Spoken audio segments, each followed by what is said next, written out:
কিছু বলবেন? সেলফি তুলবো মানে একটা সেলফি। কে? তোমাকে ওখানে মহিতোষ বাবু স্ত্রীর সাথে সেলফি তুলতে পাঠিয়েছিলাম। মহিতোষ বাবু স্ত্রী কমপ্লেন করেছিল, তাহলে সেলফি তুলতে গেলে কেন? আসলে স্যার আমার বউ হিসেবে না খুব লম্বা চুলের মেয়ে পছন্দ। মা বুঝতেই পারছে না, ভদ্রমহিলার বেশ লম্বা চুল ছিল তো আমি তাই তুমি সেলফি তুলনি? আচ্ছা একটা কথা বলো, তোমাকে এত লম্বা চুল করো কেন?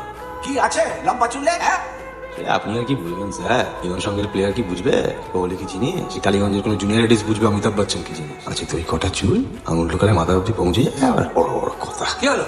দাও, কিছু না। যাও বাইরে যাও।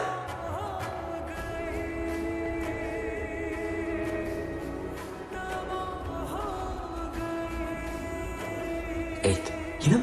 এই মেয়ে পছন্দ নাকি? আমার নামটা কি? মিনা, মানে বাবা ছিলেন মীনা কুমারীর ভক্ত, তাই মেয়ের এই নাম রেখেছিলেন। তো ওই রান্না বান্না পারে তো, মানে বাসন মাজা কাপড় কাচা মোচা এসব পারে তো? মা হ্যাঁ বউ আনতে যাচ্ছি। জি